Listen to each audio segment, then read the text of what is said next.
All right, everybody, just thanks for joining us. We're just going to give it a few minutes for all the notifications and everything to go out, and I apologize for us being 8 minutes late. That is my fault.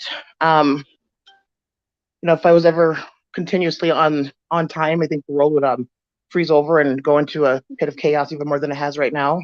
That's probably why we're going through chaos, because I was on time at some point. So if you give me just a few minutes here, we can just give everybody a moment with the notifications. And yep, the notifications are coming through on my end. All right, are you able to see the comments, Sarah? I can look at the comments, yeah. Okay, I can see the comments, but there aren't any yet. Okay, so if you keep an eye on the comments, I just need to get my phone up on the mount, and and then that just gives everybody enough time to come on and everything. So if you want to greet, and you're able to see the counter, right, of people watching? No, I can't see the counter. Only you can. You can't see the counter. Okay, so that's me. Okay, so all right, so just a few minutes. Just pretend that there's elevator music playing right now and your favorite song, and so just a few minutes, and just like I said, give everybody a few minutes just to get notifications out, because I know for me it likes to it sometimes lags. Like there's been times where I've actually been live for like 5 minutes and then the notifications like on Facebook go out and I'm just like, really? So, and there was a Nat. I knew Nat would be the first. I knew. Nat never disappoints. So that's awesome like that. So let's talk about some energy here today, hopefully. All right, so if you give me a moment, I'm gonna go to my desk here and just giving everybody enough time to get on. Annette, if you would please, would you share out a link to a couple places for me? I'd appreciate that. And see, I can hear all the little notification things are going off, like in this little sounds still going off. So, all right, so just a moment, and yeah, I can see them all on my laptop going off. Okay, they're going off on yours too. Okay, good. Yeah. All right, just a moment. Elevator music, guys. Maybe some like Steven Tyler. There you go. That's the elevator music right now for just a moment. I can turn on my Alexa. You want me to?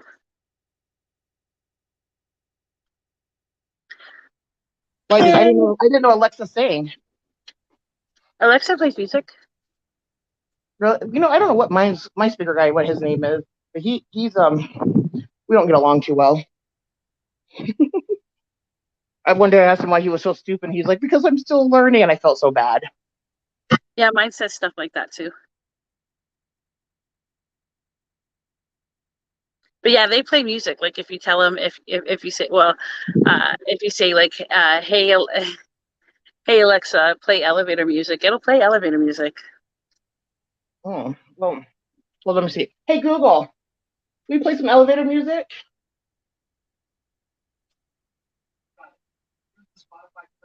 Oh God, they go to Spotify. I'm sorry, I'm not a fan of Spotify. Oh, here, I'll do it. Hey Echo, play elevator music. Which yours play from? Hello, P2 and Baby Wearing.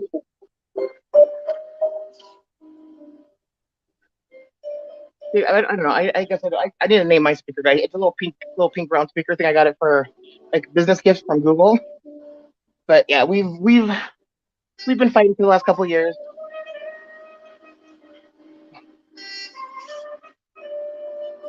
Hi, kids. My kids are watching.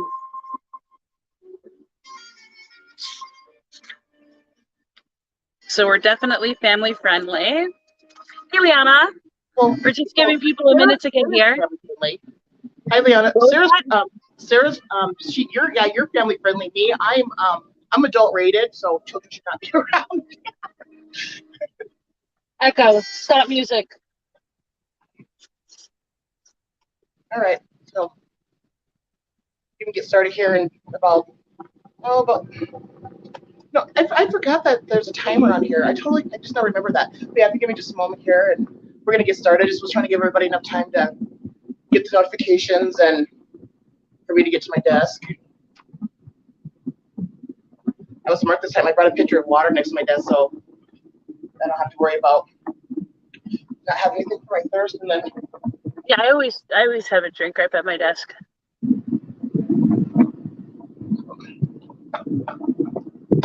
All right.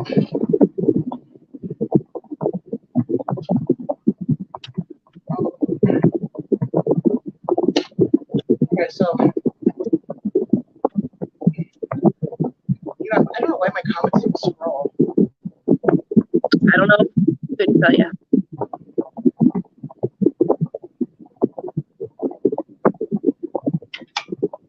All right. Hello, everybody. I didn't. Oh, got this fan right in my face. Gonna make my eyes watery. So, all right. A little bit of a hot mess today because I waited till this morning to go to bed. All right. So, thank you everybody for joining. And yeah, this feels like my eyes watery. Or my mascara too. So, I have a special guest with me here, Sara, Lynn, and this is a part 2 to understanding energy. We're going to get to some more specific topics when it comes to talking about energy and just kind of touching base on some things. Is that my is that my I don't shouldn't be. My stomach's fine. I mean, I woke up starving and I had to I ate, but no, my stomach's fine. I think it's whatever you're moving, like your cord or whatever. Well, because Leanna asked me, is that my stomach? Yeah, because we can hear the noise of you like moving your cord or your phone or whatever's moving. Hey Google, pause please. Okay. Oh yeah. So you can hear what I like. Yeah, because it's like right behind the mount. All right. So I have part 2 and understanding energy, and I have Sara Lynn with me, and she is energy expert trainer, and and I wanted to just kind of share some of her credentials so everybody can have a better understanding and get to know Sara just a little bit more. I've been working with Sara for about 2 years, and Sara, if you want to give a little background. Yeah, my eyes are all watering. I've been working with energy since I was a small child. I learned it as a child from other family members, and I had a lot of friends that also were into stuff like that. A lot of friends that were older, friends with my aunt. For actual background, I have a master's degree in clinical psychology and industrial psychology. I also have a degree in early childhood education, and I also have a degree as a master herbalist. Okay, and now when it comes to working with energy, about how long have you said that you've been working about hands-on with energy? Like hands-on with energy from probably about the time that I was very, very young. Like my first memories, my aunt and my grandmother taught me how to feel the energy that was in everything around us. So pretty much my entire life. Okay. And okay, so thanks, Annette. All right. Now with your psychological background now, with what you do now, what you do in the metaphysical realm, what would you consider yourself, like if you were to give yourself a title for the that you do? I'm really anti titles, but I use energy to help heal people. I also use my psychology knowledge to help heal people on like an energy level, on like a subconscious level. A lot of people, they go to mental health professionals and they get prescriptions and everything like that, but they still suffer from problems. I personally believe that's because we're not treating the spirit, we're treating the actual problem. We're not treating the spirit behind the person. So when we take their spiritual path into account, we're able to treat them from that spiritual aspect, as well as whatever prescriptions they may have. So I always tell like my clients, don't stop taking any medication. Continue seeing your normal healthcare practitioners, whichever they are. And if you ever take like any herbs or whatever, it's very important to know what other medications you're on, because a lot of herbs have contradictions with modern day medicine. Okay. And when it comes to like your line of profession that you do, because I know like the word psychic has such a stigma on it, and I don't like using the word psychic. I always like to like mystic. I think it kind of applies in a lot of different areas. I just call myself Sara Lynn. You're just Sara Lynn, Princess Sara Lynn. What would you say, like, and the practice that you do? What would you say is your top couple of specialties that you would say that you would? I do a lot of chakra. Tarot.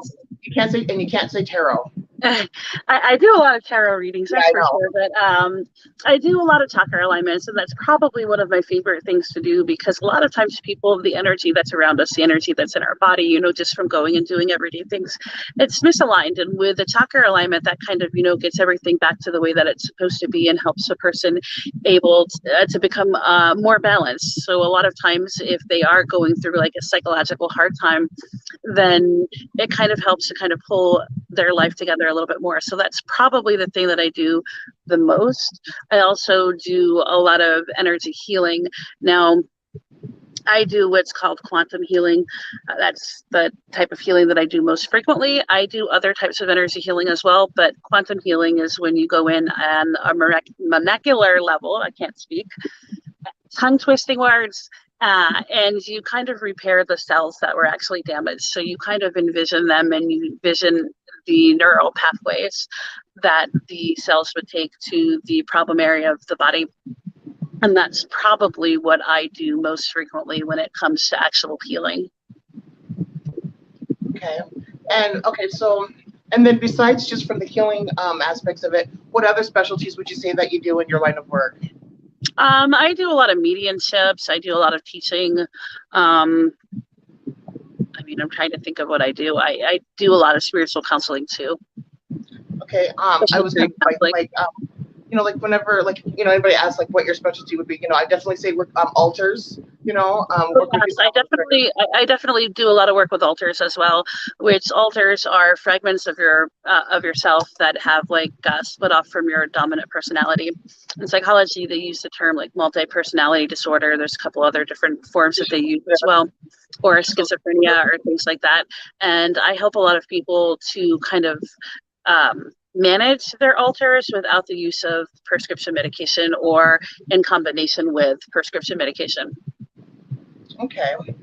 All right. So and all right. So with your psychological background now.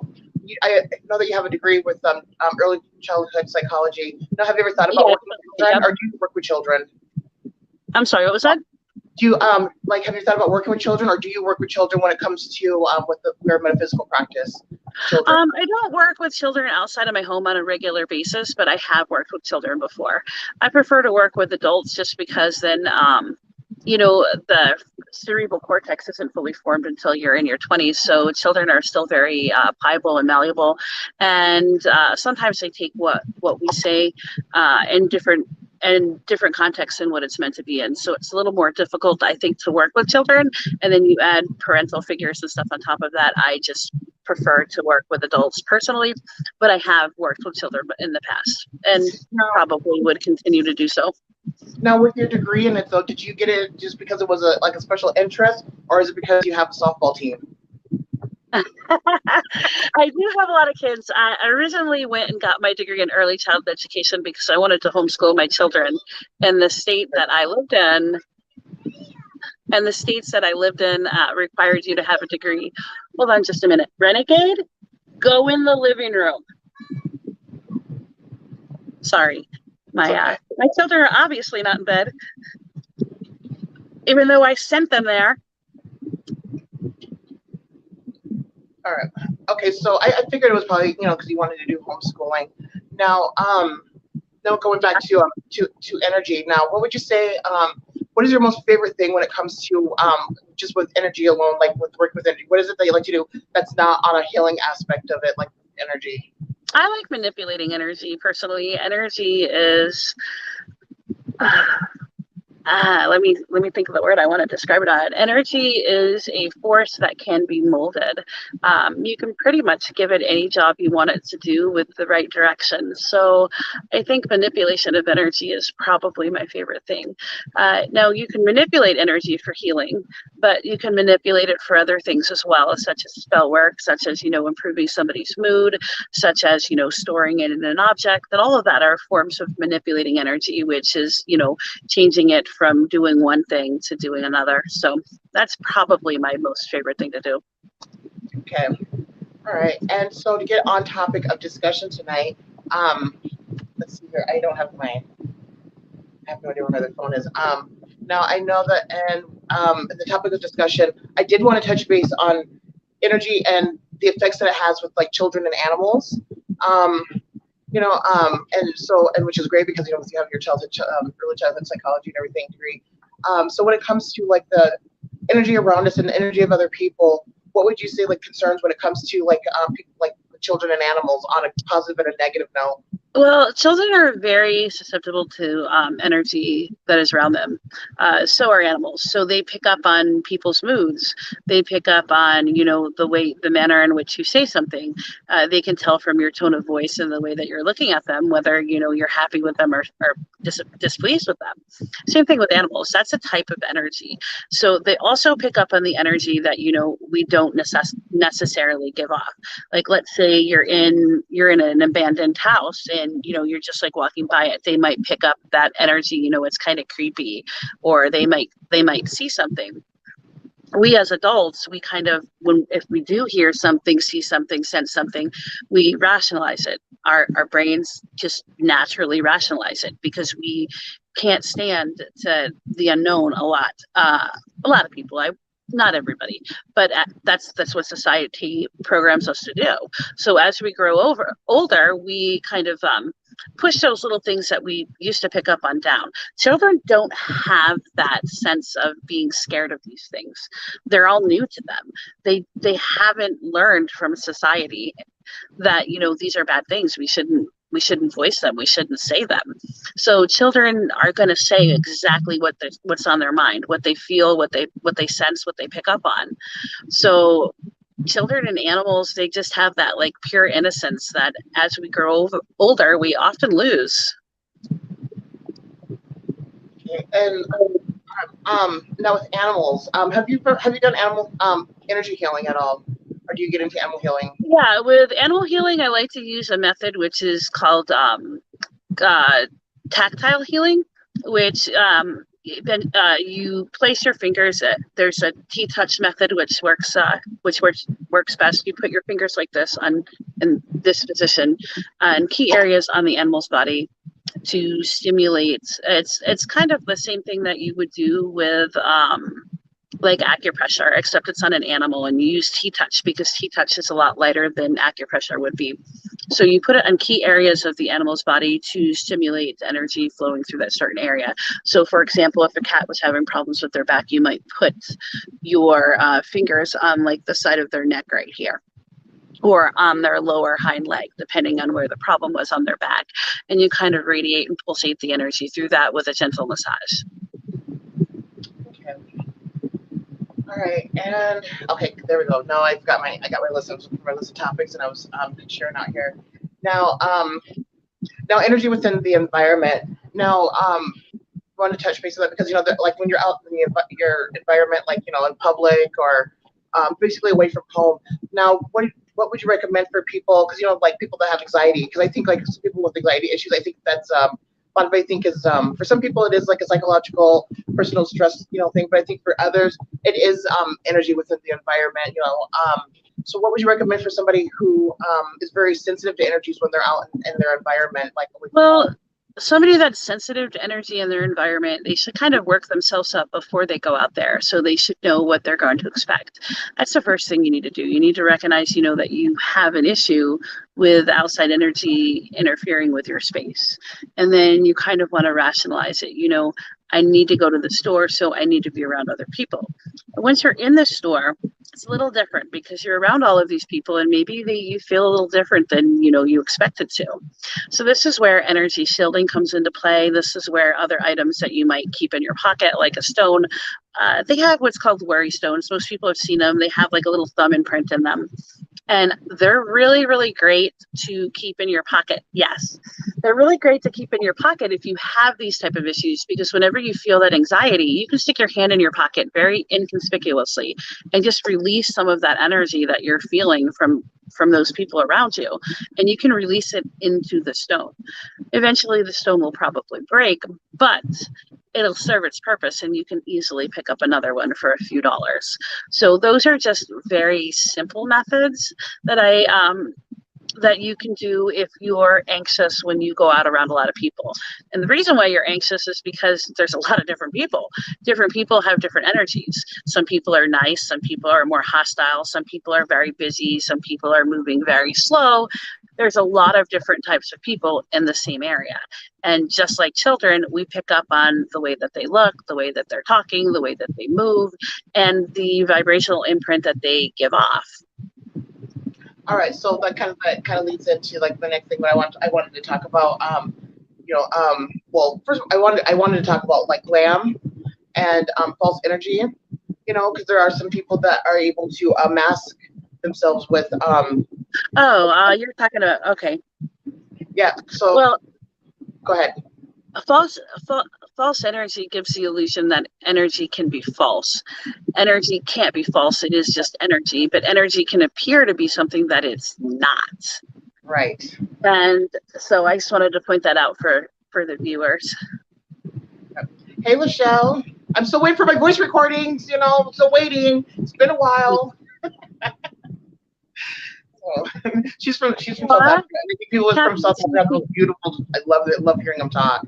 I've been waiting for some sexy voice clips because I love listening. I just love it. It's amazing. So, probably one of my most favorite accents when it comes to people in other countries. So yeah, I'm still waiting for my recordings. So, all right. So right. So energy can't be false, but and I don't know if anybody's ever heard of like glam spells, glam energy. Where some people will that are consciously aware of this. I don't know about people being subconsciously aware, but like they will emit out like a. Sometimes people are subconsciously doing it. They'll emit like out like an energy that that kind of like overscapes like their natural. Because when you meet somebody and I know that you're a Sagittarius. This is a very Sagittarian. I've actually a lot of fire. I've known a lot of fire signs will do this more so than like water and earth and the air signs. Like they'll meet somebody and they'll just say like there's just something about that person's energy I don't like,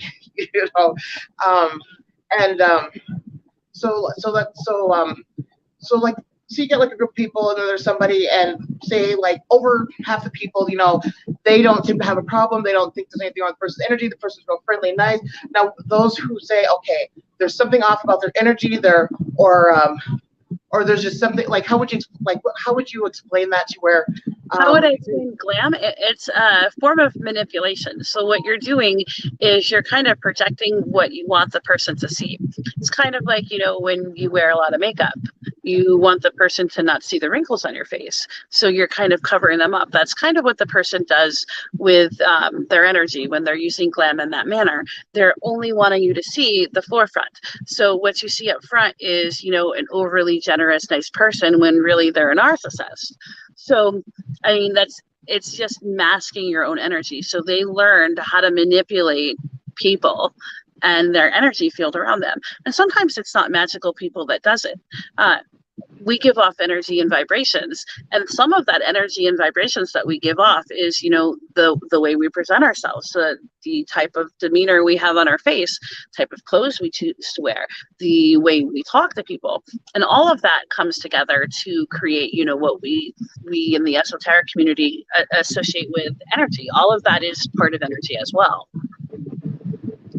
All right. So and there are some people that are able to and Sagittarius is, I'm going to put them off to the side on this because they don't count because they're always usually able to, one of the gifts that Sagittarius have, and that's sun, moon, and rising, really, really happy for like sun and moon people and Sagittarius, is like they will see, like they'll meet somebody and like, it's just like they can either energetically, like a clairvoyancy, or they actually will see, like they can see more into the other person, and then they usually make that judgment from there whether to proceed or to retract. But some people, they just like will just kind of like see, like just feel more into the energy of the other person more than somebody else. And like going back to the whole like glam energy, and and like so some people will actually do spell work to glamorize and to put that out there, but which gives out like a false energy. Now for people like who are not able to necessarily pick up into those extra energetic layers of being around other people, what would you say be a really good technique for somebody when they meet somebody new, or like we're getting ready to have to decide if they're going to work with somebody or deal with somebody, to how to fill through those extra layers. Like, because you know how some people are like, I don't know what to think about that person, or they don't know like how to energetically like make a rational observation of that person's energy. Anything you could recommend for somebody to be able to get through those layers? We're very into, our tactile senses, seeing, hearing, feeling. So one of the things that I like to do is, observe the person in front of you. Use that in combination with hearing what they're saying, hearing the tones of the voices that they're using, the pitches, but also shake their hand, feel what their hand feels like. Because we're very receptive creatures. So we crave those types of interactions, and those types of interactions help us to understand people and how they're going to act. Like, you go to shake somebody's hand and they kind of pull back and don't want to shake your hand, or they grab your hand and they just kind of like half-heartedly shake it. Man gives me a weak handshake, because I'm a handshaker, especially kind of professional setting. It gives me like a weak handshake. I'm just like, especially with somebody like in a suit and tie. I'm just like, really? That's your handshake? Like, yeah. Yeah, I mean, we're creatures that love that input. So sometimes, we can't feel the energy. Some of us aren't blessed with the gift of sight, where we can see the energy around the person and feel it. So we have to rely on our other senses, and rely less on the less mundane senses. So like I said, I just noticed that fire signs, and I think maybe it's like that fire energy is like they're just able to just kind of burn through those layers. But I've just noticed that fire signs really do pick up on, like they'll pick up on subtle little energies around about somebody else that like either I didn't pick up or other people didn't pick up, and there's just and normally whenever like especially anybody that I'm close to or that I've known for a while, whenever like say they meet somebody else or something, and they say like and they're honest, like if they don't like another person, or if there's just something off about that person's energy, or if there's just something, I always like keep like mental note of that. I'm like, okay, if they're saying something, there must be something, especially if it's not somebody who generally, because there's just some people that just doesn't like anybody, but especially if it's a fire sign, then I will definitely kind of like turn my senses up on high and pay more attention, because usually 10 times out of 10 they're not wrong. Blue Flame said they're a hugger. See, I am not a hugger. That's too much personal space for me. I like energy, but that's like overload for me. I'm just like, unless I know you really well, I don't want to give you that much. Yeah, I'm not a touchy. I like handshaking, but I'm not a touchy feely person. And I don't like being touched. I mean, I'm touchy feely, but only with people that I'm like very close. You have to be in my intimate circle to get any of that. My children, my nieces, my nephews, my best friends. Barely, I mean, to the point to like where like my partner be like, "Do you even like me?" Like, yeah, sure, I like you there. I touched you. Now go away. But I'm not a touchy feely. I didn't grow up in a touchy feely home. Like I don't think we never even said I love you to each other. So so it's just from that. But yeah, I'm not touchy feely either.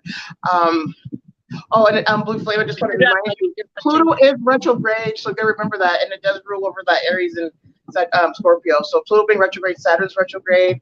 How sensitive Scorpios are to energy. Talk about fires can see through the energy, and water signs, especially Scorpios, very sensitive to energy. And a lot of times I know, like with Scorpios can't make up their mind about somebody's energy, then they just automatically put them in the nope section. They're like, they don't even want to risk it. They're like, nope. No, see, I'm the opposite of that. I don't even put the bad people in the nope section. I'm just like, okay, I'm not going to be friends with you, but I'll still socialize with you. It's because, I mean, that's just, I don't know, that's just how I am. But you're not somebody I'm going to invite over for, that brisket dinner. Yeah, and that's one thing I've noticed, like with last, like Sagittarius and Scorpios too, like Sagittarius, Scorpios, they are very, very, very super selective about who they bring into like those other inner layers of their life. They really do like very separate, very like distance. When it comes to people, and they're it's super super selective. And I never realized, it took me a long time to really realize that. But they're very, because you think fire signs, especially Sagittarius, they're overly friendly. They'll talk, they'll interact and all that. But just because they're talking and interact doesn't necessarily mean they like you. or want to deal with you on a personal level, like I said, but I know they are very, I very know so many. selective. I know so many people that think we're really good friends, and I'm just like, you're not in that circle for me. Yeah, and so with the Aquarius is, that's the same thing, really, really friendly, but I mean, I like people. I'm just very selective in who I bring in my immediate bubble. Yeah, and that's important because other people's energy, your inner circle, your inner world, and everything. Yeah.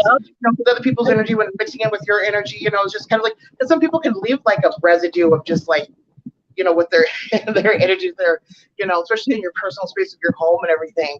So yeah, so it took me, like I said, it took me a while to really realize that, that they are not highly super personal people. They're not, want to meet somebody and then want to be besties.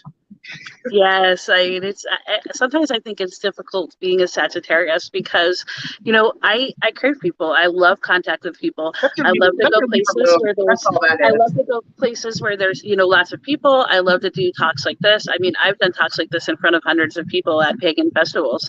It doesn't bother me. I love to go and dance with people. Yeah, because you're blind, you can't see the people. That's why. They say, I love to go out and you can't see them, so it's just like.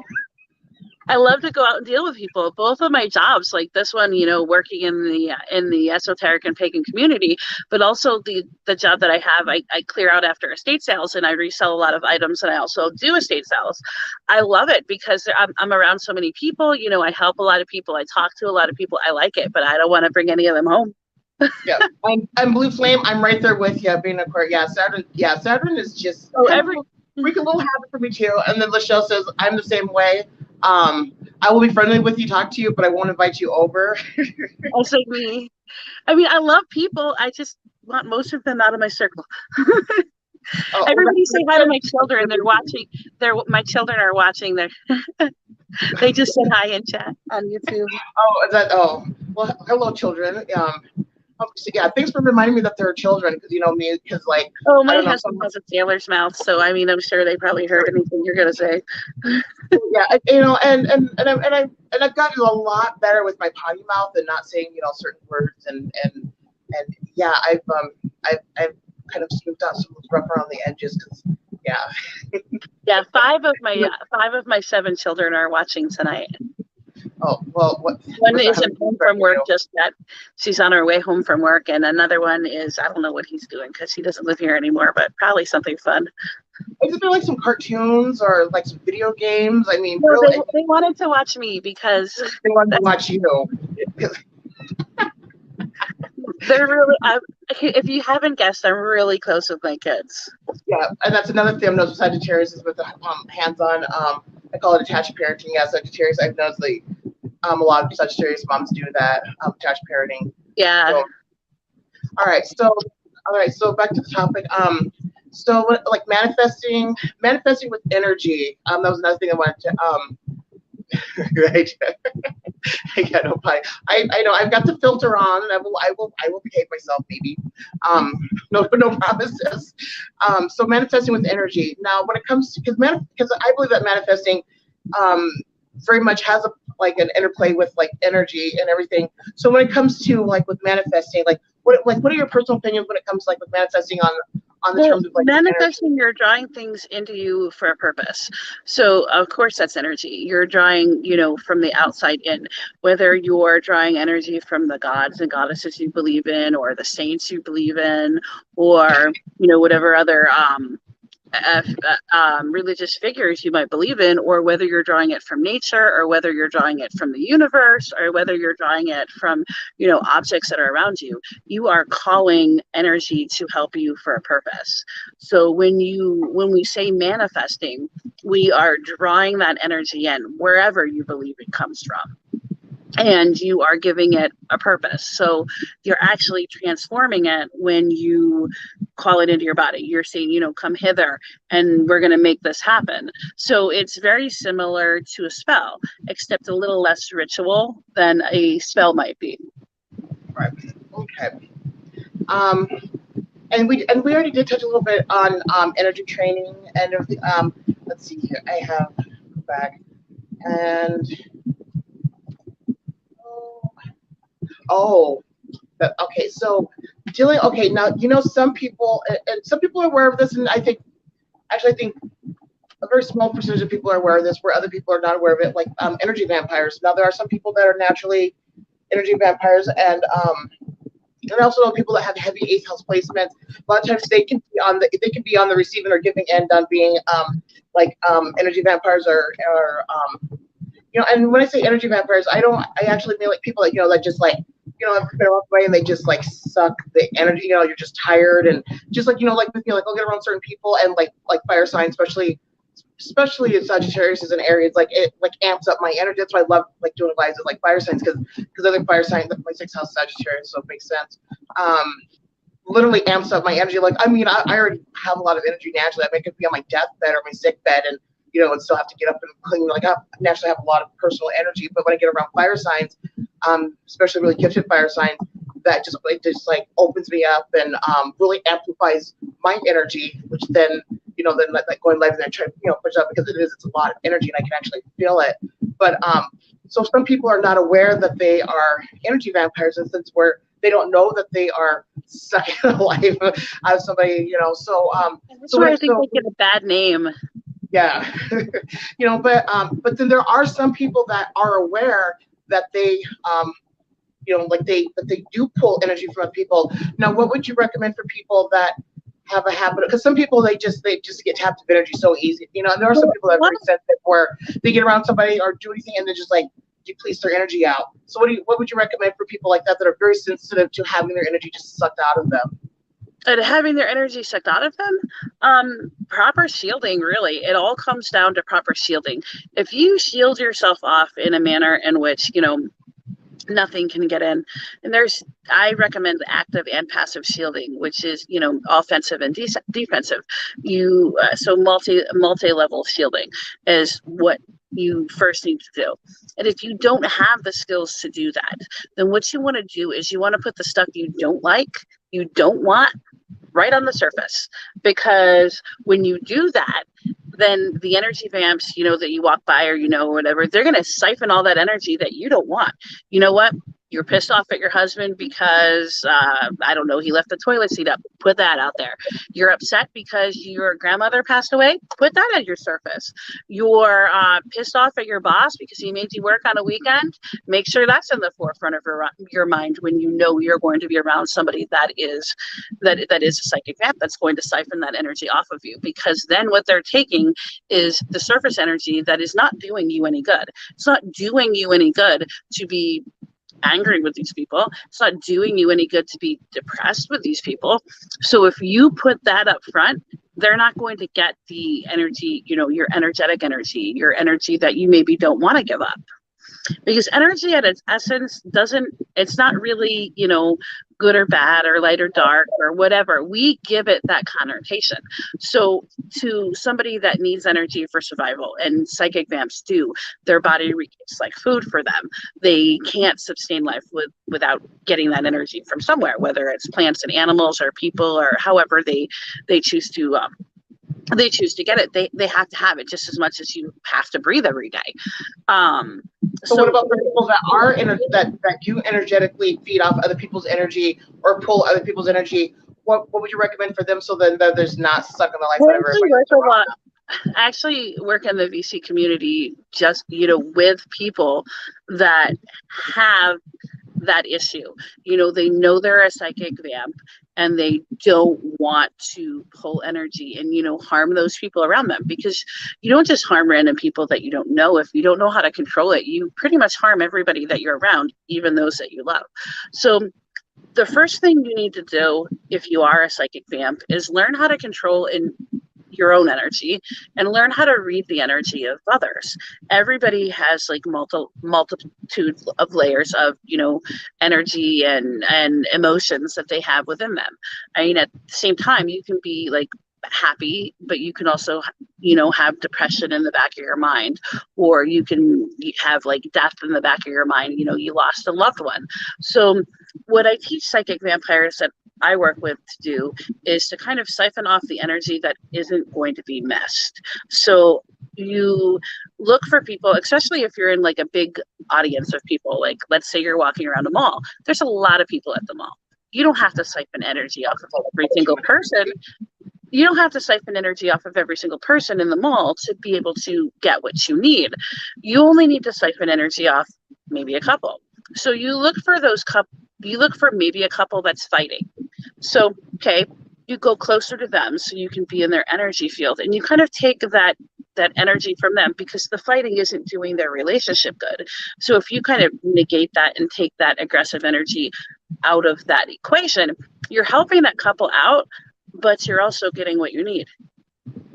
If you see, I don't know, maybe a teenager who's sitting by himself and is kind of depressed, maybe go take some of that depression that he's feeling, rather than, you know, just walking by the girls that are laughing and giggling in the Disney store. You know, so it's all about knowing what's around you and knowing what energy isn't going to affect those that you're taking it from.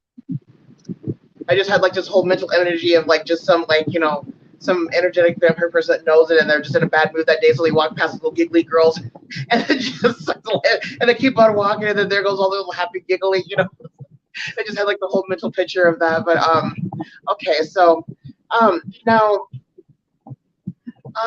so with energy vampire, and you know, and that is such a like a, it kind of does give it like a bad name, you know. And then you've got like energy or people are like energetic parasites, where they're just like and you know the type, like they're very needy. They're usually people that have very, very needy personalities. And again, it's not really something that they can control. In a lot of times, it's a personality kind of trait or conflict. Even with like guidance, they're going to have little control over it because their personality is just so overwhelming.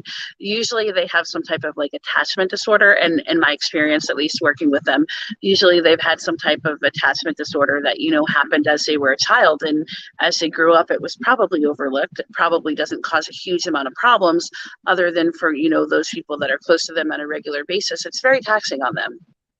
Oh, my phone was dying. I was like, oh no, I'd get on the cord on a charger. Okay, and you know, and that makes a lot of sense too, with people that are like just very very neurotic, needy, actually extremely like needy people. You know, and that's where it actually makes. Oh, go ahead. I wanted to respond to one of the comments in the by Blue Flame. Said, wouldn't they rather get positive energy though? Not really. It doesn't matter what type of energy you get. It's if you require energy to keep your spiritual balance, for lack of a better term, then it doesn't really matter what type of energy you use to fill that void, because your body is requiring energy. Energy can be transmuted and transformed into pretty much anything you want it in. At its essence, the only reason that energy is, you know, positive or negative is because it is affecting somebody's life in a positive or negative way. So once the energy leaves the person that, you know, gave it that connotation, it doesn't. It's just energy at itself. It's not good or bad. It can be used for anything at that point. So if, let's say I'm a psychic vampire and Melanie is feeling depressed, so I go over and I take the energy that's causing her depression. Well, it's not causing me depression. It just is energy. That's my food. That's what I eat. So, but I'm taking the conscious part that is doing her harm. So I'm not taking the energy, you know, that is being put towards other things, such as, you know, maybe doing her hair or her makeup or whatever else she's doing in her life.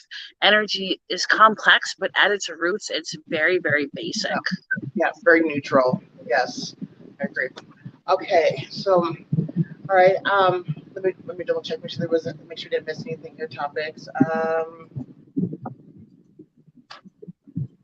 And I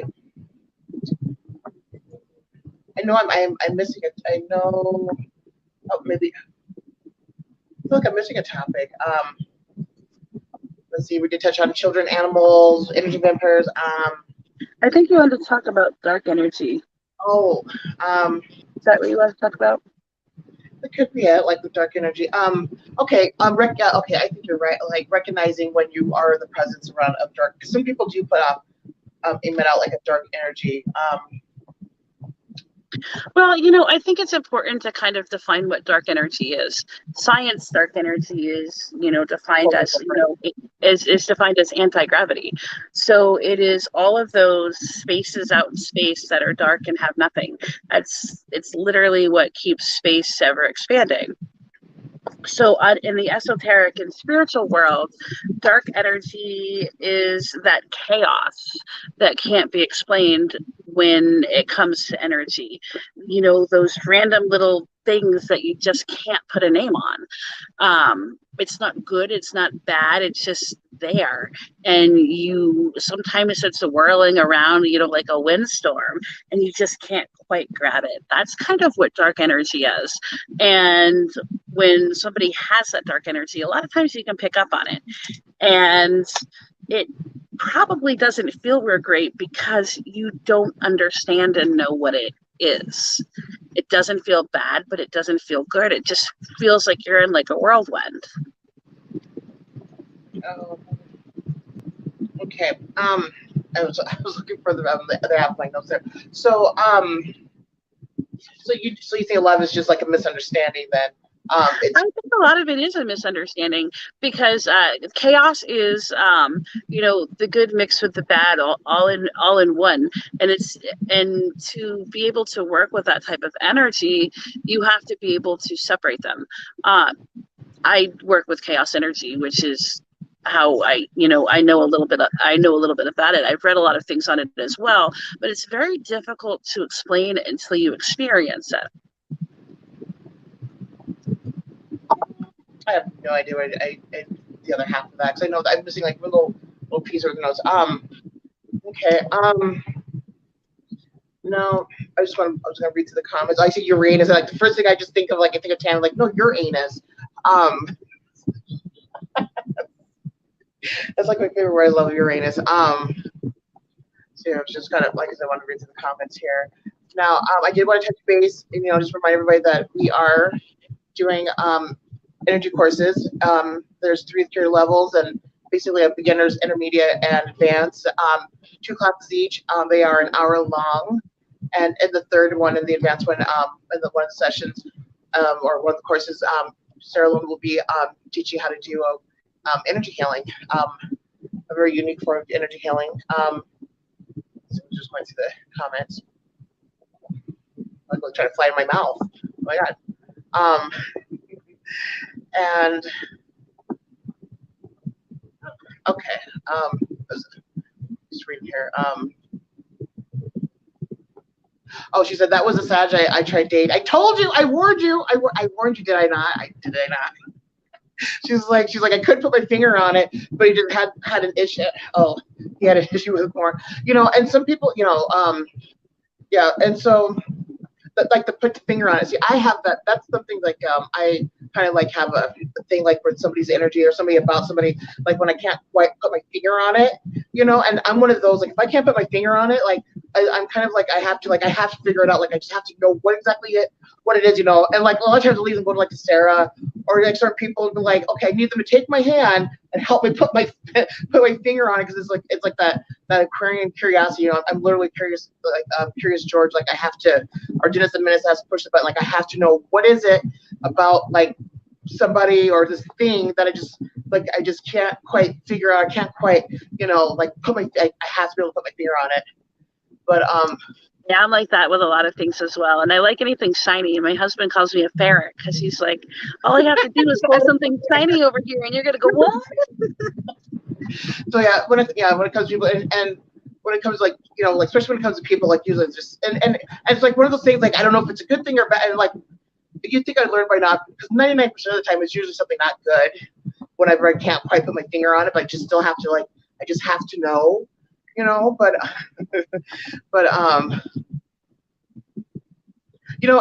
some people, like a lot of people, like actually have I've noticed like a lot of women have like a lot of issues when it comes to like with porn, and I think it's just because of the energy. Again, the energy that it doesn't bother me.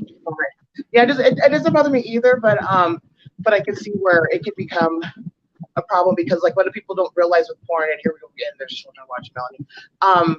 People that have an addiction to porn, for as long as they have been addicted and watching porn, that's how long it takes for them not watching porn to be able to reset the circuits of like that within their mind. I think that you got to be open in your relationship if you want it to work. And no matter what you choose to do, that way going into it, you know, you can decide whether or not this is something you can. But some people see it as cheating. Like I actually know a couple females, like if their significant other is watching porn, they consider that cheating. Which, I mean, I don't see it as that, but I don't see it as that either. But I don't judge other people for their opinions and views. So, but there are a lot of people that do have an addiction to it, and this is not the episode for it, but I want to speak on it. But it's true. It's very easy to get. It's very easy for men and women both to become addicted to it. And what happens is when there is an addiction to it, especially and then it's like one of those like where like again, for as long as they've been watching it and addicted to it to be able to do their thing, children watching, that's how long it takes with them not watching it to be able to reset their mind. And I know this on a personal level as well as a psychological level. So yeah, so a lot of people that have that addiction to it don't realize that they have to stop watching it to be able to reset their mind and to reset the chemistry and all that of their whole. Addiction of any kind is hard, because when you develop an addiction, when you're in an active state of addiction, when you're using whatever vice you are addicted to, your brain releases dopamine. And dopamine is the chemical that your brain releases to stimulate, you know, good positive feelings. And so when you stop doing that, your brain kind of loses the inability to kind of produce dopamine and make you happy. So you have to find another outlet that is going to make it worthwhile for you to continue living your life. That's why addiction is hard. It doesn't matter if it's porn addiction. It doesn't matter if it's an addiction to heroin or whatever. But you usually move on to the next addiction. Like people usually don't get over addiction; they just pick up another addiction. Yeah. Now some things like heroin are harder to kick the bucket with, because heroin actually messes with your dopamine receptor. So after you've taken heroin, your body becomes incapable of making dopamine on its own for a very long time after you're off that drug. So other hard drugs do the same thing. Yeah. So, well, heroin is the worst. Like, psychologically, it is the worst for the brain. Meth is pretty. You can die from withdrawal. That's the one drug that will kill you going through withdrawals, where the other drugs will not kill you going through withdrawals. Well, alcohol can, but it's one that's dangerous. Methamphetamines are pretty bad as well, but not as bad as heroin, because heroin actually messes with the dopamine receptors in the brain. It's the only drug that actually triggers your body to stop making dopamine when it stops getting the heroin.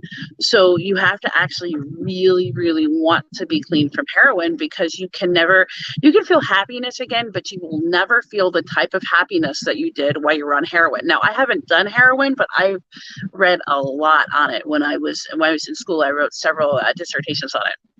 I actually know quite a few people that are recovering heroin addicts as well. Yeah, I know people as well. So and that's what. And my sister died of from heroin. So I'm very, very familiar with it, the background, and I do know it's like one of the most dangerous drugs to come through recovery, and it has one of the most highest relapses than like any like opiate, stuff like that does than any other drug. But again, it's one drug that can kill you when you're trying to come out of recovery with it, because you can die in recovery. It's very dangerous. I like what Lachelle said. She's like smoking. If I don't see it, I won't smoke. But when I see a pack of smokes, I see it, and I'm a smoker. But I smoke for everybody around me safety. You know, it's like the one addiction that I am not giving up next to coffee. It's like that keeps everybody else safe. You know, but I'm not a heavy smoker though. Like I'm like a pack every 3 days. I like it because of stimulant in it, you know, and then it also helps like a little bit like of suppressing appetite. And again, it keeps me from murdering people within a 100-mile radius. So Blue Frame. She said I had to write papers on it. I read a book called Methland and Dreamland. Yeah. And it's you know, and like within this, you know, like metaphysical community, esoteric community, it's really good to get very familiar with you know, like addictions and different forms of addiction, you know, because like I've worked with people with porn addiction, I work with people with sex addiction, drug addiction, I mean, and it gives you like a better understanding, and also kind of like takes away a lot of that social programming of that judgment, you know. But yeah, and even if you don't, you know, even if you don't really want to get into the whole drug alcohol counseling thing, it's really good to be knowledgeable, especially if you are a reader or a mystic or, work with people, because some of your clients, a lot of them will not come out straight out and be like, hey, because if you really pay attention, like a large percentage of your clients will have drug addiction or alcohol addiction, sex addiction. I work with a lot of clients that have addiction. Yeah, so I also work with a lot of clients who have problems with choices that they've made in their past, like abortion and stuff like that. So it's really important, if you ever want to be like, in this field, to develop like a stance of being non-judgmental. It's easy to say you don't judge others, but it's really hard to put that in practice when you're actively talking about them. And I've stopped working with other mystics and other people just for the simple fact that they would form a judgment against somebody because they had an addiction or something like that, because when people come into that judgment, work with people like that, it does, again, messes up the energy. The person's not getting the actual requirement help, because then everything that is given up for advice is pretty much programmed with behind like judgment. It's just, and so I think it's really, really important. I try to be very, very judgment free. I try to be very non-judgmental.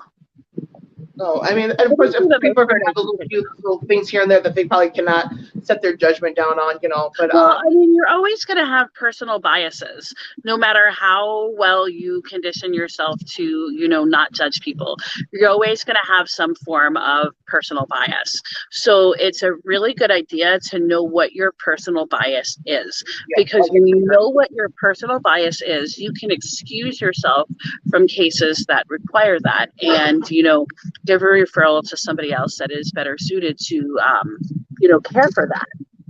And I have done that quite a few times, where there's people where like somebody, wants to come to me, or a potential client, and I know personally that I cannot work with that person.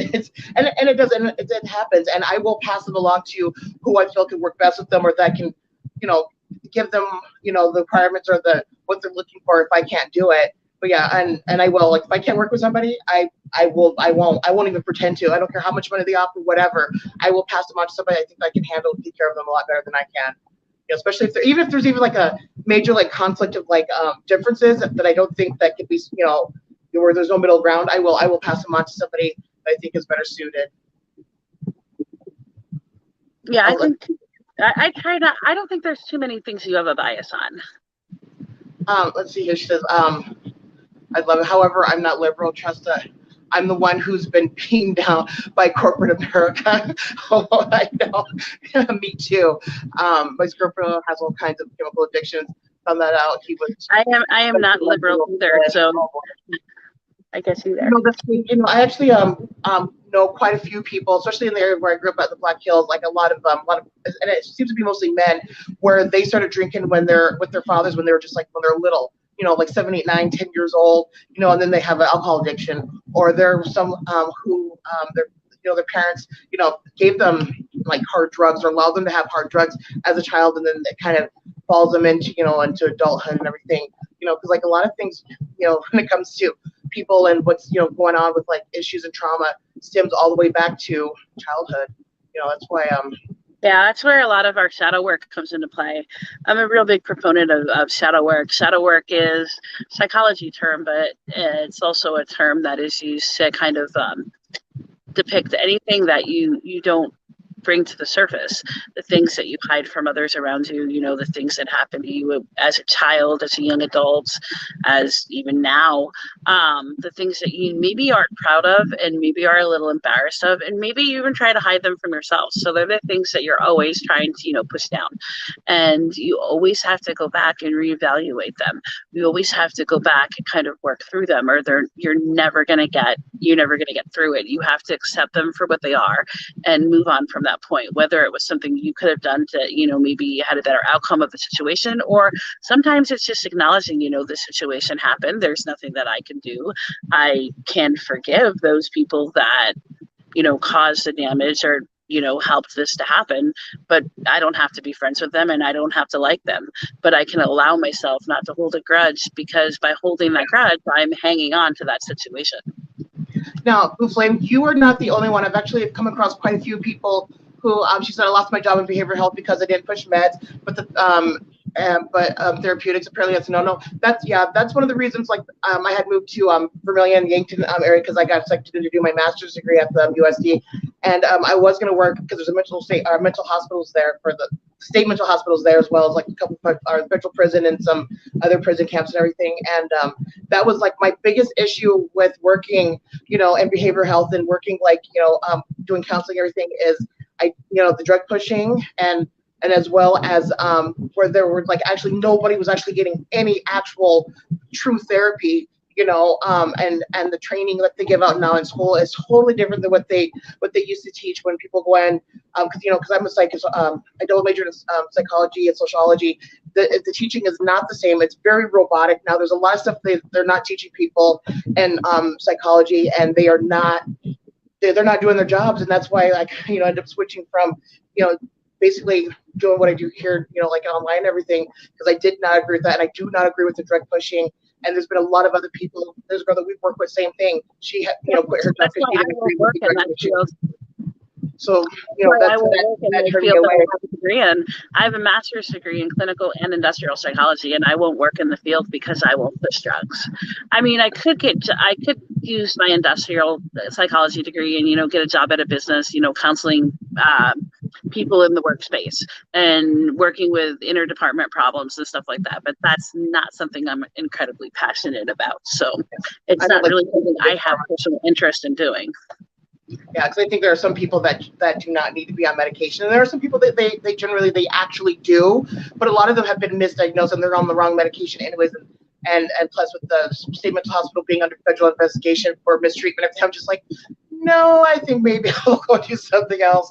But yeah, it's a lot of it is about big pharma. That's why people are turning to esoteric and metaphysical type support and help and everything. People are leaving their counselors and their therapists they've been to for eons, and they get a mystic or a psychic or a tarot reader, and that becomes like basically like the new spiritual psychologist, because we want to help people, to heal people, to move them on, where they just want to keep them stuck in that repetitive cycle because it's money. I have several clients. That have, left their conventional care because it wasn't working. They were sick of, taking drugs and feeling bad all the time. So they'd much rather talk to me. They're like, you don't make me feel bad. I feel better when we're off the phone. Chakra alignments actually do work and make me feel better. And the methods that you're telling me are helping more than the medication ever did. Yeah. And the whole energy of that whole when it comes to behavioral health and the psychology, psychologist, all of that's icky energy to me. Like the whole just escaping of it is just, it's not good energy, and it's something that basically it produced on into itself, but it's not good. It's not. Yeah, I'm definitely not for corporate America. Like I said, I don't work in my field. I work in this field, but I also have another job that I do where I make my primary income, and that's not a corporate job either. That's a business that my husband and I built up from ground zero. So we run it exactly the way we want to, how we want to, and we determine what jobs we take and what jobs we don't take. Yeah, another issue with corporate America is like they were trying to McDonaldize everything. Like, they want you to read from a script, and that's where I just drew the lines. Like, I can't. I'm sorry, I can't be reading from a script. What to tell somebody, I want to be able to, to be myself, to be personally myself, and not somebody who's pretending to be something or to be robotic, and to make sure that I read these key words, and I couldn't do it. It was very false and phony to me, and I just cannot work in a profession to where I have to be like some plastic fake thing just so the company can make money. I refuse to. All right, so I think we've pretty much covered everything. I think we did everything that you wanted to get out was covered. And we offering readings, and I forgot, I didn't grab the way out. I guess I don't have to worry about it now. She's like, yes, I have weaned myself off of my anti-anxiety meds. That's amazing. Yes, that's a whole other topic of discussion I wanted to talk about with anxiety meds and medication. These psychiatrists would get the patient stabilized and then change the meds. Yep, I've noticed that too. Oh yeah, I've got a big bone of beefing a bone to pick with with our psychology section. So the psychology, the therapist, all of that. huge bone to pick. Like, like just, and I have nothing nice to say. A lot of times when they get the patient stable on their medication, the reason they ship them up is because over time, especially if it's a lithium-based drug, your body gets used to that dosage. So they have to up the dosage. What we fail to do in the medical in the psychological health department in this country anyway, I'm not sure about how it's run in other countries, but in this country, we fail to realize that the vast majority of people that have some type of depression or anxiety, it's a temporary condition. What the drugs and medication are there, yes, they're good to get them over that bridge, but you're not supposed to leave them on it long term. You're supposed to teach them coping mechanisms to, integrate back in society without the drug intervention. The problem is now we're very lazy. And statistically, if you look back and you study mental health illness, people will tell you there's more mental health now than there ever was before. I mean, that's statistically proven. You can show that via quantified statistics. Now, a lot of people say, well, in the 17, 18, and early 1900s, they didn't treat mental illness. That's not true. They did treat mental illness, but what they called it, and your anxiety, not your like schizophrenia and your deeper mental illnesses, they treated them grossly wrong. They were locked up in unsavory women in the early 1900s and unsavory conditions, but the more mild conditions, such as anxiety or depression, they say, well, they just didn't treat them back then. That's not true. They called them melancholy, and they treated them with opium. And opium was given on a short-term basis. It wasn't given on a long-term basis. So a woman, after childbirth, a lot of times would develop postpartum depression. So she'd be given opium. When her children went away to school or left the home, it would be the same thing. And it was a temporary situation. That's what happened to not Tombstone. Oh God, who was it? Was it a Tombstone? I can't think of his name. But that's what happened to his girlfriend. She became addicted to opium, and she used to take it for everything. Feels her way, she'd take it. This way, she'd take, and she eventually she well, OD'd. that was the problem with prescribing opium. It was given for short-term use, but opium is very addictive. So it became an opium crisis. So they stopped prescribing opium, but that doesn't mean people stopped getting melancholy. Right.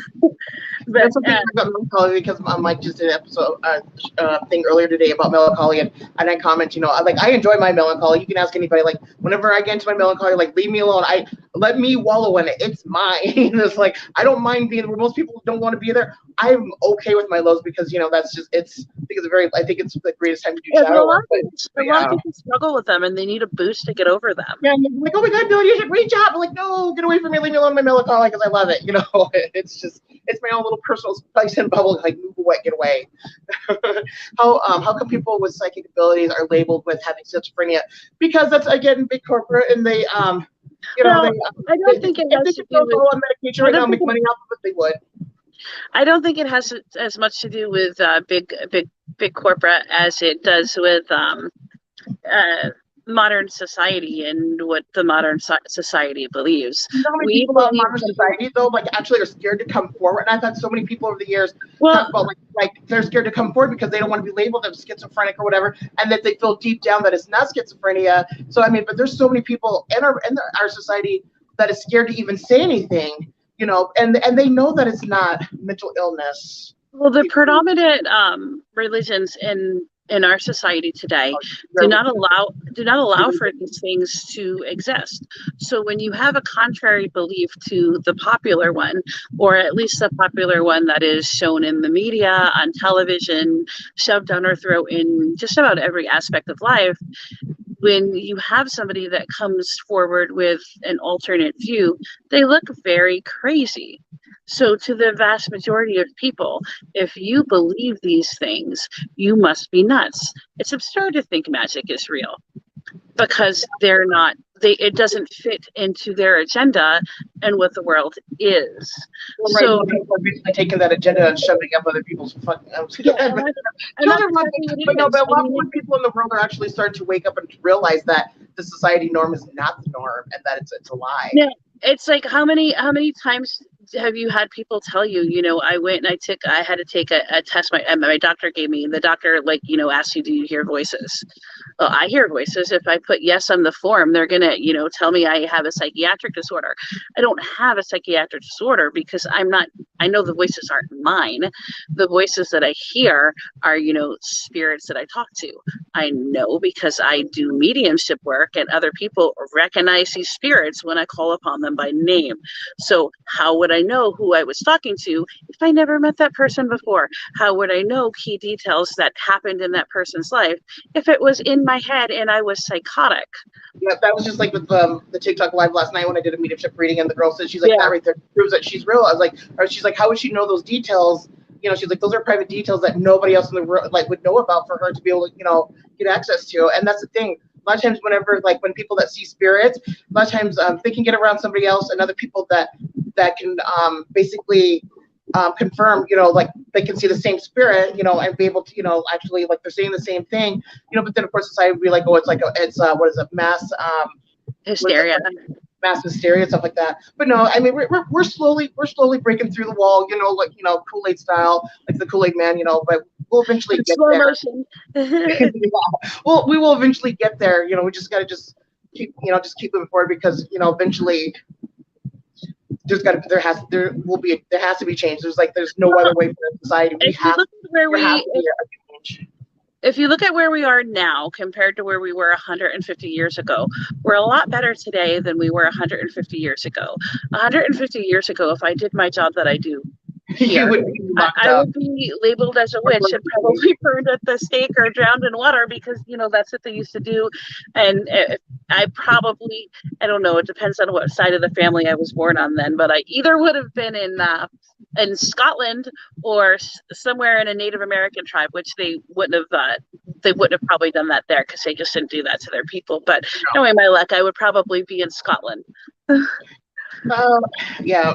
So yes, things are a lot better, and they're just slowly progressing. It's like a lot of patience, but yeah, we definitely would have been burned or drowned or excommunicated in the more nicer village of things. But so yes, all right. So I do the same thing. I see them, I hear them, I feel them, I smell them. Sometimes it's weird. All of my senses get involved when I do mediumship readings. Not every time, but a lot of times they do. Yes, I love that. Yep, Phoenix rising out of the ashes. Yep.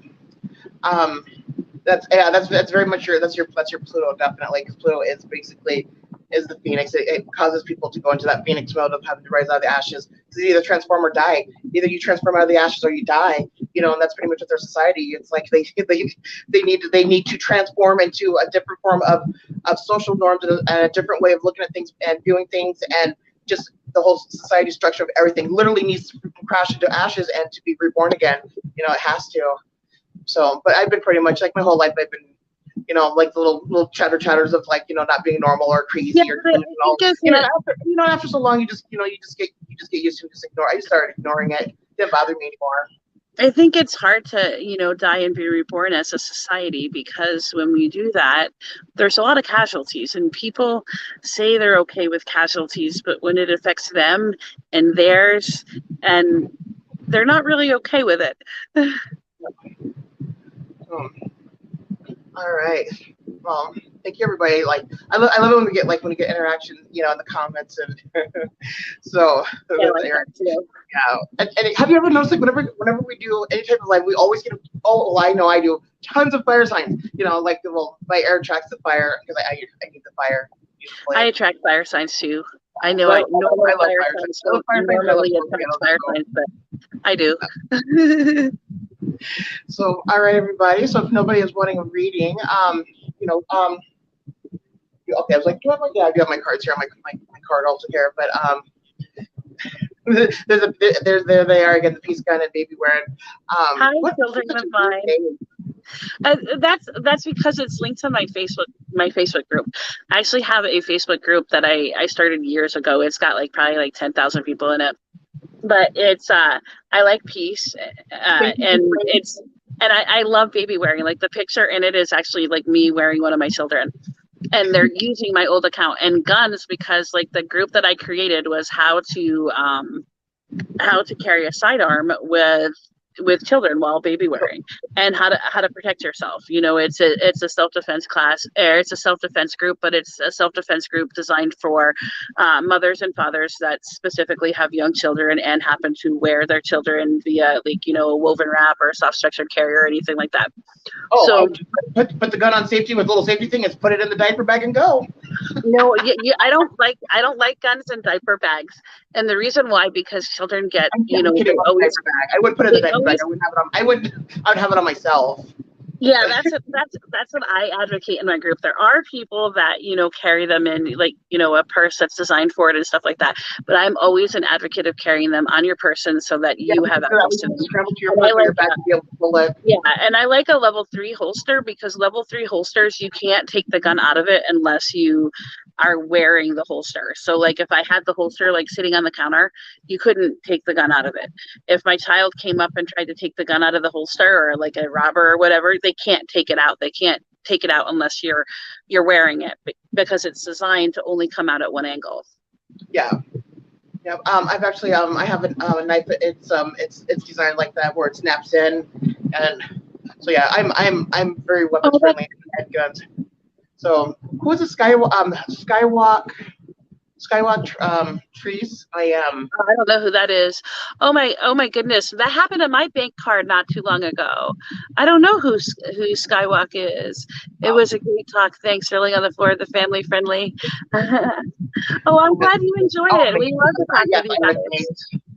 Yes, they're watching something too. What's the other one? Oh, pepper spray. Yes, pepper spray. Actually, I'm actually thinking about getting some from Lexana. Yes, I'm a firm believer in home defense with guns. And if you don't have guns, there's always, you know, high-powered BB guns, or, you know, camp hairspray and a torch. I do. I see. And we have a lot of stores. Protection next to me because I'm out here by myself. So, oh yeah, and brass knuckles are good too. She's like, I don't can't tell me you're in Aries at all. Not even just a little bit. Just, you turn this into self-defense class, but next time we'll do magical self-defense with a little bit of tactile self-defense. You know, real life stuff. Or tactical self-defense. How's that? We'll protect you magically in the 3D. Yeah, definitely. There's a couple of things that, you know, that came up tonight that actually would be great for some topics of discussion. But we do appreciate everybody joining us and watching. And you know, and one thing that I keep forgetting to do is putting the information in the comments. Actually, I'll do that afterwards. You know, so how to get a hold of us and everything. And the courses, you know, see what the courses, like the energy courses on Clearsight Consulting. Again, my name's Melanie. I go by Korean Essence or Electrical Essence, and then this is Sara, Lynn, and you guys have a good night. And, yeah, and if you want to book a session, I'm going to put all the details and everything in after we're done going live. So, all right, and you guys have a good night. Bye, guys.